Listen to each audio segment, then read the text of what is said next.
এগুলো মিলিয়ে কোন ক্যান্ডি তৈরি হবে?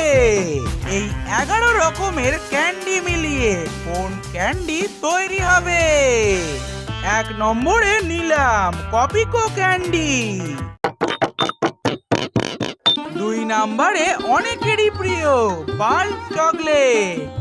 এবারে নাম্বার 3 তে ভিক্স। নাম্বার 4 হলো টক ঝাল মশলা ক্যান্ডি। তাহলে 5 নম্বরে অ্যালপেনলিবে গোল্ড।